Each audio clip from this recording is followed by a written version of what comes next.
صل على سيدنا محمد وعلى آل سيدنا محمد. السلام عليكم ورحمة الله وبركاته. الحمد لله رب العالمين، والصلاة والسلام على سيد المرسلين وعلى آله وصحبه أجمعين. رب اشرح لي صدري ويسر لي أمري واحلل عقدة من لساني يفقه قولي. سبحانك لا علم لنا إلا ما علمتنا إنك أنت العليم الحكيم. ولا حول ولا قوة إلا بالله العلي العظيم. Yang saya muliakan Imam Bilal, ahli jawatankuasa masjid, sidang hadirin muslimin muslimat dan juga sidang pendengar Radio Terengganu FM Selak Hidayah Nur Ramadan. Alhamdulillah, kita berada di pertengahan bulan Ramadan, dipanjangkan umur oleh Allah Subhanahu wa taala. Mudah-mudahan kita tahun ini sempat mengakhir Ramadan dengan mendapat kerahmatan dan keampunan daripada Allah Subhanahu wa taala. Kita berada ni pertengahan Ramadan. Hari ini hari yang ke-14 Ramadan. Jadi malam esok sudah masuk malam separuh yang kedua daripada bulan Ramadan. Hari ini 14 Ramadan, malam ini malam 15 Ramadan. Malam esok bermula nisfu yang kedua, separuh yang kedua daripada bulan Ramadan, yang mana disunatkan membaca kunut selepas ketika sembahyang witir rakaat yang ketiga. Jadi kita yang berada di pertengahan Ramadan ini kena sentiasa daripada awal Ramadan lagi sentiasa tafakkur, sentiasa muhasabah berkaitan dengan kedudukan agama kita dan juga keluarga kita, yang mana kita mengharapkan kerahmatan, keampunan dan kita sangat-sangat mengharapkan redha Allah Subhanahu wa taala di bulan Ramadan, yang mana kita sentiasa mengulangi doa, Allahumma inna nas'aluka ridhaka wal jannah wa na'udzubika min sakhatika wan nar. Kita sentiasa memohon keredaan Allah Subhanahu wa taala. Apabila mendapat keredaan Allah Subhanahu wa taala, akan mendapat jannah, balasan syurga daripada Allah Subhanahu wa taala. Dan kita sentiasa minta keampunan kepada Allah Subhanahu wa taala. Allahumma innaka afuwun karim tuhibbul afwa fa'fu anna wa an walidina. Kita sentiasa mohon keampunan daripada Allah Subhanahu wa taala. Kita pohon redha Allah Subhanahu wa taala, kita pohon keampunan Allah Subhanahu wa taala. Untuk dapat redha Allah, untuk dapat keampunan daripada Allah, kita mohon, kita kena buat jalan molek. Sebab kitanya iyyaka na'budu wa iyyaka nasta'in. Akan dikau kami sembah, kami mengabdikan diri, dan akan dikau kami meminta pertolongan. Kita permulaannya kita mengabdikan diri akan dikau ya Allah. Buat asbab, kemudian kita mohon keredaan daripada Allah, kita mohon keampunan daripada Allah Subhanahu wa taala. Untuk dapat redha Allah, kita pastikan diri kita ni di kalangan mereka yang cukup syarat untuk dapat redha Allah Subhanahu wa taala. Kita maklum Allah Subhanahu wa taala berfirman, radhiyallahu anhum, telah redha oleh Allah taala daripada mereka itu. Surah Bayyinah. Siapa mereka itu? Allazina amanu wa amilus solihat. Orang yang beriman dan beramal soleh yang akan mendapat redha Allah Subhanahu wa taala. Orang yang beriman, orang yang berakidah, itu yang pertama. Orang yang benar-benar mentauhidkan Allah Subhanahu wa taala. Untuk menjadi orang yang beriman, kita orang Islam, mak ayah kita Islam. Automatik kita Islam warisi. Adapun beriman tidak warisi. Islam lain, iman lain. Sebab tu antara Islam dan iman diasingkan. Takrifan dia, definisi pun lain, rukun pun lain. Jadi Islam lain, iman lain. Islam kita warisi, iman kita tidak warisi. Siapa yang beriman?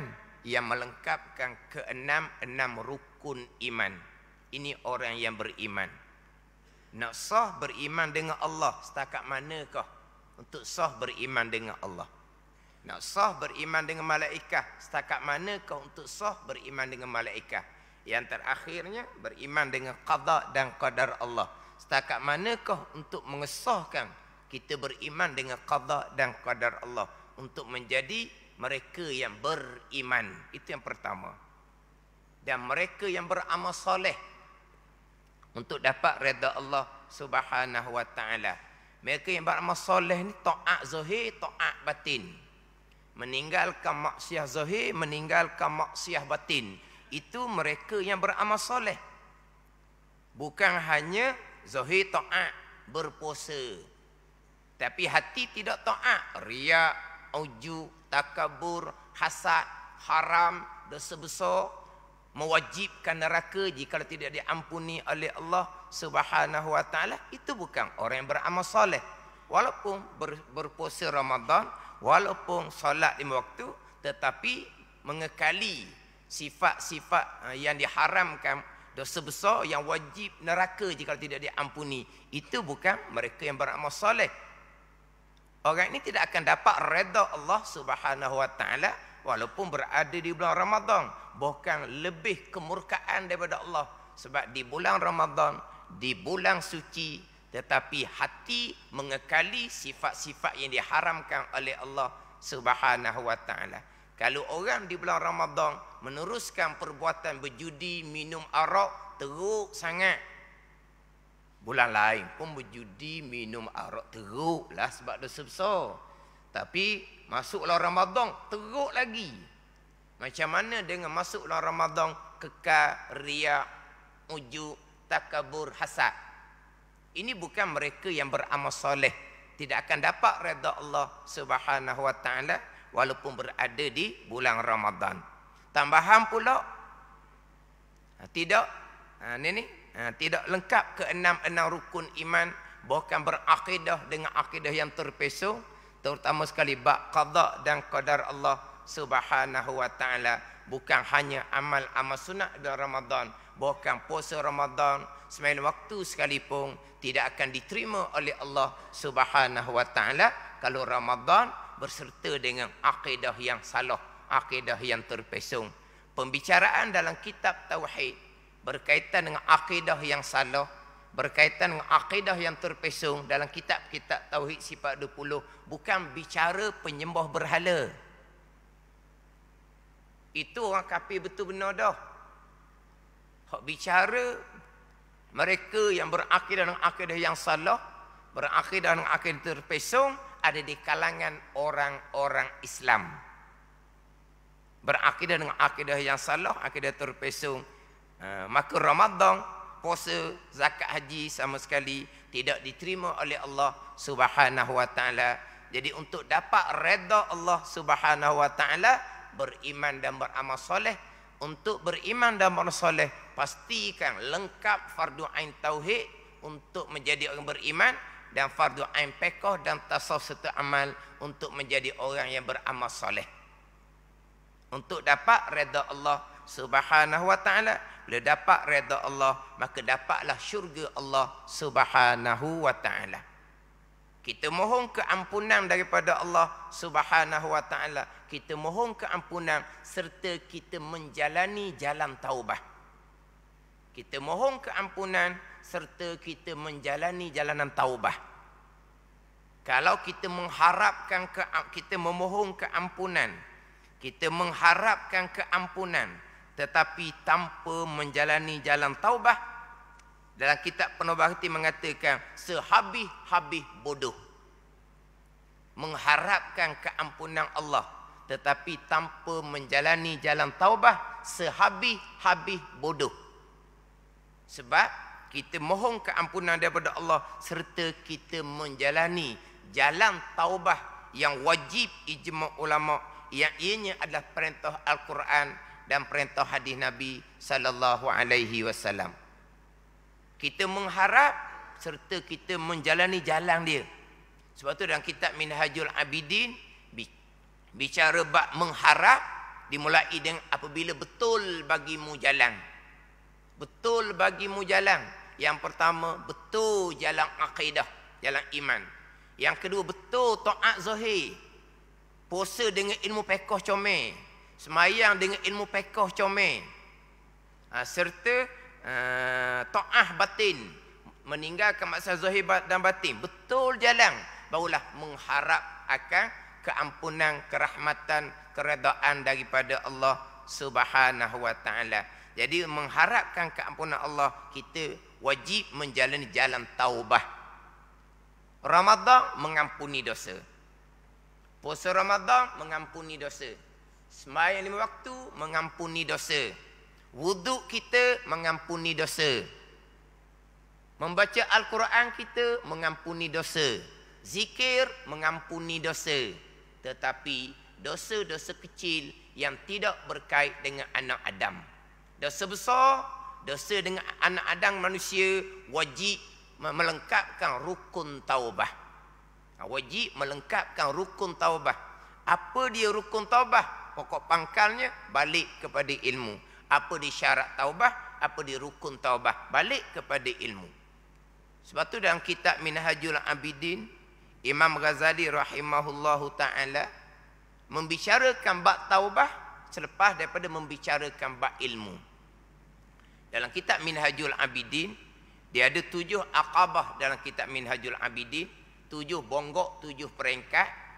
Pembicaraan taubah adalah aqabah yang kedua. Bonggok peringkat yang kedua. Bonggok peringkat yang pertama adalah aqabatul ilmi. Itu yang pertama. Tanpa ilmu tidak ada taubah. Man la yutil bil ain falaysa bitaib. Tanpa ilmu tidak ada taubah. Tanpa ilmu tidak ada taubah. Sebab itu dimulai dengan ilmu, barulah bicara bab taubah.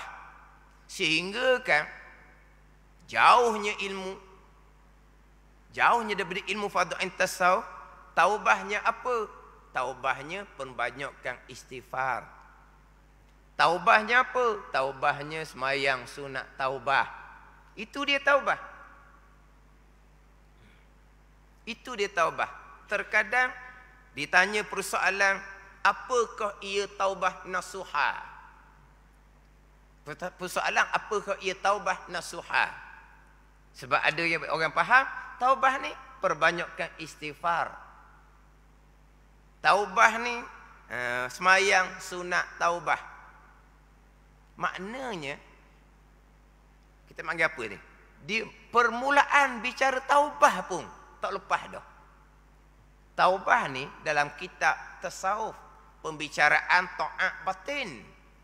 Dalam kitab Penuh Bagi Hati, kita tahu sebagai permulaan orang nak belajar ilmu tasawuf, taubah sifat mahmudah yang pertama, sifat hati, taat batin yang wajib ijma' ulama. Istighfar, zikir lidah yang hukumnya adalah sunat. Memang kita disunatkan perbanyakkan istighfar, tapi itu zikir lidah, amal zahir. Hukum sunat tidak menafikan hukum sunat istighfar. Jangan salah faham ni. Tapi taubah, taat batin yang wajib ijma' ulama, maka rukun taubah, syarat taubah, duduk hukumnya wajib juga lah. Bila taubah wajib ijma' ulama, rukun taubah hukumnya wajib. Syarat taubah hukumnya wajib. Sebab dia menjadi rukun pada taubah yang wajib, menjadi syarat pada taubah yang wajib, maka rukun dan syarat pasti hukumnya wajib. Jadi yang pertama, taubah ibadah batin, ibadah hati. Yang kedua, taubah wajib ijma' ulama.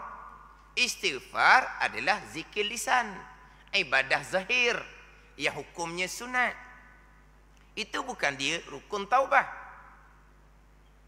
Semayang sunat taubah pula. Yang pertama, semayang sunat taubah tu pekoh. Tu ibadah zahir. Taubah ibadah batin. Semayang sunat taubah pula, hukumnya sunat. Memanglah semayang sunat taubah, hukum dia sunat lah. Semayang sunat taubah, hukumnya sunat. Memanglah sunat. Taubah wajib. Maka semayang sunat taubah itu bukan rukun taubah. Apa dia taubah? Pokok pangkalnya balik kepada ilmu. Ilmu fardu ain daripada ilmu tasawuf. Jahil hok ni ada apa lah? Nak taubahnya kok mana? Rukun taubah pun tak kena, syarat taubah pun tak kena. Akhirnya taubahnya macam mana? Tidak ada taubah. Maka walaupun Ramadan sekalipun, tidak akan dapat keampunan Allah Subhanahu wa ta'ala. Jadi syarat taubah yang pertama adalah ilmu. Orang yang nak bertaubah, lengkapkan ilmu fardu ain tauhid, ilmu fardu ain fiqh, ilmu fardu ain tasawuf. Itulah di syarat taubah. Itu di syarat taubah. Lengkapkan ilmu fardu ain tauhid, lengkapkan ilmu fardu ain fiqh, lengkapkan ilmu fardu ain tasawuf. Cerita ilmu fardu ain ni mudah. Cerita mudah je. Kelas Al-Quran dan fardu ain. Kafah. Mana sebut kelas fardu ain? Apa dia hak fardu ain tauhid, fiqh, tasawuf? Setakat mana fardu ain? Setakat mana fardu kifayah? Hak mana hak sunat kita belajar? Hak ni kita kena tahu. Dalam kitab Minhajul Abidin, Imam Ghazali rahimahullah, dia perici comel-comel. Hak saya mengajar di Masjid Abidin, hak malam kami. Jadi hak malam kami, Ramadan, ditangguhkan kuliah maghrib, dia naik kepada kuliah zuhur. Ni hari Rabu. Hak malam kami, naik pada hari Rabu. Jadi hak saya mengajar, hak malam kami itu, kitab Minhajul Abidin, saya tekan hak akabah ilmu. Manakah fardu ain tauhid, manakah fardu ain fiqh, manakah fardu tasawuf. Ini dia jalan taubah. Inilah dia jalan untuk dapat redha Allah. Jalan untuk menjadi orang yang beriman dan beramal soleh. Sebab itulah 3 ilmu ni, fardu ain tauhid, fiqh, kewajipan yang mandatori. Kewajipan yang putuh, kewajipan yang mandatori. Tidak tunaikan kewajipan ni, taubahnya tidak ada.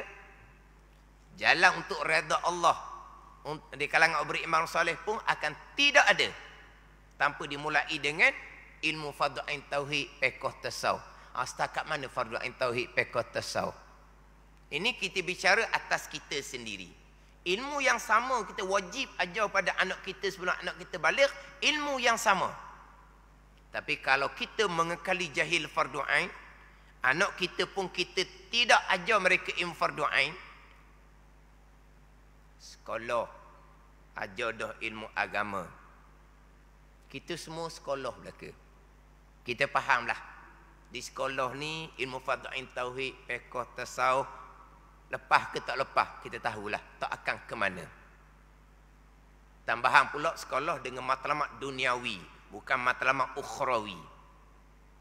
Dengan matlamat duniawi. Ilmu agama tempelan. Bukan ilmu agama tu ilmu hak jadi teras. Tidak lulus agama, CJ tak akan keluar. Gitu. Sekolah. Tak lulus je pelajaran agama dalam peperiksaan, CJ tak keluar. Tak ada. Itu hanya tempelan, bukan teras. Maka di sekolah minta maaf. Kalau ibu bapa tidak berperanan memastikan anak cucu balik dalam keadaan beriman dan bersoleh, dalam keadaan lengkap fardu ain tauhid, fiqh, tasawuf, menjadi anak yang beriman dan bersoleh, anak akan balik dalam keadaan jahil ilmu fardu ain tauhid, fiqh dan tasawuf. Balik dalam keadaan iman tak tahu ke mana, akidah tak tahu ke mana, semayang tu semayang, puasa tu puasa, ilmu fiqhnya macam mana, ilmu tasawuf fardu ainnya macam mana. Akhirnya bicara taubah pun tak tahu, permulaan bicara taubah pun tak lepas. Itu yang pertama. Ilmu fardu ain tauhid, fiqh, tasawuf. Benda saya sebut mengulpah. Ramadan kita berpuasa, solatnya tidak, Ramadan kita tak akan diterima walaupun sah puasa Ramadan. Macam mana kita Ramadan, kita berpuasa, kita bersolat, Tetapi kita mengekali jahil fardu ain. Dosa besar. Mana taubah dia? Sebab itu dosa besar. Itu dosa besar. Jahil, ilmu fardu ain, tauhid, fiqh, tasawuf. 3 tu. Kita semayang ada 5 kali. Semayang dia kena 5-5. Semayang 4-3 waktu je. Yang baki tak semayang. Semayang apa gitu? Sebab tidak lengkap. Sama juga dengan ilmu fardu ain. 3. Tauhid, fiqh, tasawuf. Wajib dilengkapkan ketiga-tiga. Kalau tidak lengkapkan ketiga-tiga, berdosa besar. Berdosa besar kerana jahil fardu ain, tauhid, fiqh, tasawuf. Macam mana dengan akidah? Bila jahil fardu ain tauhid, akidahnya macam mana? Kita berbicara berakidah dengan akidah ahli sunnah wal jamaah. Fiqh kita fiqh bermazhab Syafi'i. Tasawuf kita tasawuf Imam Ghazali. Kita bercerita akidah kita, tauhid kita ahli sunnah wal jamaah. Macam ni ilmu kita untuk mengenal akidah ahli sunnah wal jamaah, untuk mengenal akidah yang salah yang terpesong, untuk betul-betul kita berakidah dengan akidah ahli sunnah wal jamaah. Itu ilmu fardu ain tauhid, untuk betul-betul berakidah-akidah yang sebenar. Bermazhab Syafi'i, macam mana bab taharah kita, bab semayang kita. Berapa dah kita imam mazhab Syafi'i yang kita pelajari? Kita kata kita fiqh bermazhab Syafi'i. Taharah kita, semayang kita, taharah anak isteri kita, semayang anak isteri kita. Berapa buah dah kitab fiqh yang bermazhab Syafi'i yang kita belajar, yang kita ajar anak isteri kita. Kata fiqh bermazhab Syafi'i. Tasawuf kita jalanan Imam Ghazali. Tasawuf jalanan Imam Ghazali, akabah yang pertama adalah akabah ilmu. Itu jalanan tasawuf Imam Ghazali. Jadi yang pertamanya ilmu. Untuk mengenal manakah akidah yang sebenar, manakah akidah yang salah yang berdosa besar. Manakah puasa sembahyang sebenar, manakah puasa sembahyang yang tidak diterima oleh Allah Subhanahu wa taala. Manakah sifat-sifat hati yang diwajibkan kita semar ke dalam hati kita, manakah sifat-sifat hati yang wajib kita bersihkan daripada hati kita. Maknanya kena kenal molek manakah dosa dan pahala. Nak bertaubah kena kenal mana dosa, mana pahala. Sebab taubah ini dengan makna kembali kepada Allah, dengan mengabdikan diri akan Allah, daripada jauh daripada Allah Subhanahu wa taala. Jauh daripada Allah dengan bergelomang dosa. Dosa paling besar, dosa akidah yang salah. Kembali kepada beriman dan mengabdikan diri akan Allah, itu dia taubah. Nak meninggalkan dosa-dosa menyebabkan kita jauh daripada Allah, kita nak ar-rujuk, tu taubah. Taba yatubu taubatan, dengan mana ar-rujuk. Taubah dengan mana kembali kepada Allah, dengan kita beriman dan mengabdikan diri akan Allah Subhanahu wa taala. Daripada dahulunya kita jauh daripada Allah Subhanahu wa taala dengan akidah yang salah, dengan maksiat zahir, dengan maksiat batin. Kita kembali kepada akidah yang sebenar, taat zahir dan taat batin. Itu dia taubah. Jadi balik kepada ilmu. Kemudian bicara taubah dan kitab Minhajul Abidin, Imam Ghazali bahagikan dosa kepada 2 dosa. Kita biasa belajar dosa ada 3. Dosa kita dengan Allah, berapakah rukun taubah? Dosa kita dengan Allah meninggalkan kefarduan, berapakah dia rukun taubah? Dosa kita dengan Allah berkait dengan kesalahan sama anak Adam, berapakah rukun taubah? Itu kita biasa belajar dalam kitab. Contohnya kitab Penawar Bagi Hati. Dalam kitab Minhajul Abidin, Imam Ghazali bahagikan dosa kepada 2 dosa. Yang pertama, dosa usuluddin. Yang kedua, dosa furu'uddin. Dosa furu'uddin ni lah barulah pecah pada 3 dosa tadi. Itu dalam kitab Minhajul Abidin. Jadi dosa yang pertama dosa usuluddin, dosa yang kedua dosa furu'uddin. Dosa usuluddin Imam Ghazali bahagi 2 pula. Dosa usuluddin, dosa tapak agama, dosa akidah. Imam Ghazali bahagi 2 dosa usuluddin, tapak agama. Yang pertama dosa akidah yang kufur. orang Islam tapi berakidah dengan akidah yang kafir. Ini kita mengaji dan kita tauhid dia akan bicara. Siapakah orang yang berakidah dengan akidah yang kafir? Yang mana orang Islam tadi yang berakidah dengan akidah yang kafir, puasa, sembahyang, zakat, haji tidak sah, bukan wajib diulangi kemudian, wajib diqadakkan kemudian.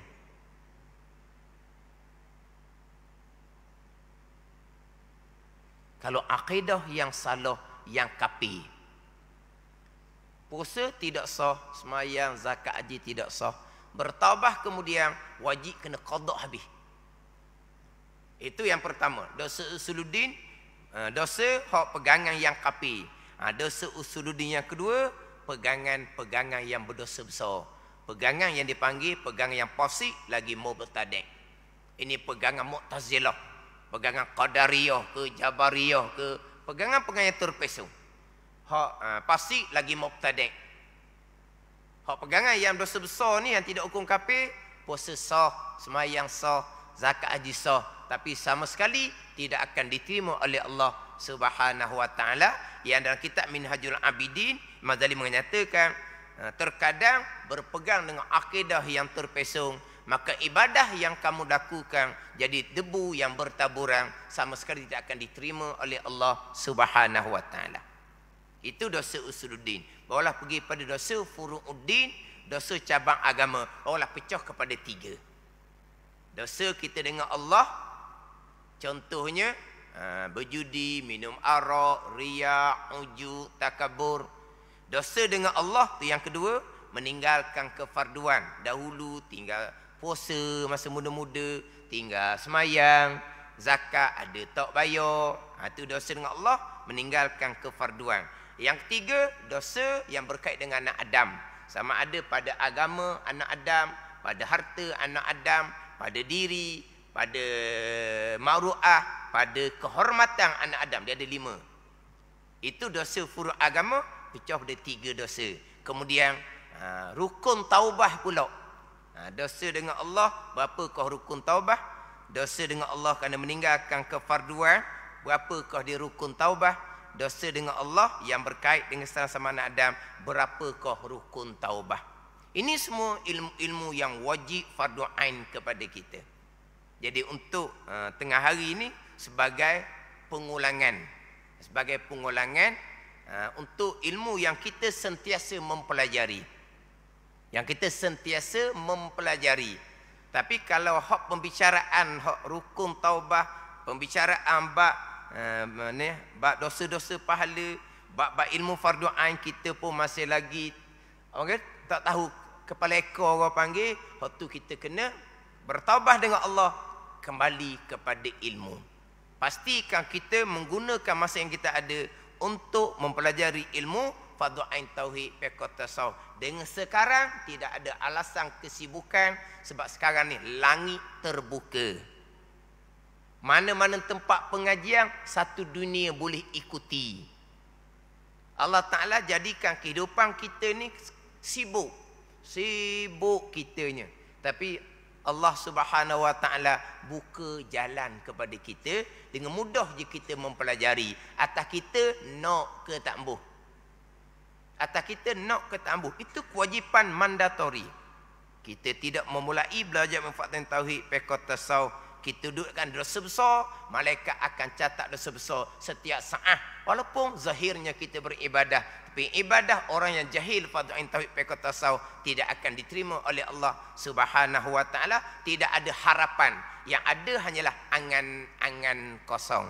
Yang ada hanyalah perasaan-perasaan saja yang ditipu oleh syaitan. Kita kembali kepada agama Allah untuk mendapat redha Allah, menjadi orang beriman dan amal soleh, kembali kepada ilmu fardu ain, tauhid, fiqh, tasawuf, dan kita kena perbanyakkan taubah kepada Allah Subhanahu wa taala. Insya-Allah di slot akan datang saya akan memperincikan pula berkaitan dengan rukun dan syarat taubah. Jadi untuk slot saya ni saya akan membicarakan berkaitan dengan taubah. 4 slot termasuk minggu lepas saya akan membicarakan berkaitan dengan taubah. Wallahu a'lam. Bismillahirrahmanirrahim. Alhamdulillahirabbil alamin. Wassalatu wassalamu ala sayyidil mursalin وعلى آله وصحبه أجمعين اللهم افتح علينا فتوح العارفين اللهم علمنا علم أكاديمين وفهمنا فهم السابقين وارزقنا رقى الطالبين اللهم زدنا علما وألحقنا بالصالحين وصلى الله على سيدنا محمد وعلى آله وصحبه وسلم والحمد لله رب العالمين والسلام عليكم ورحمة الله وبركاته.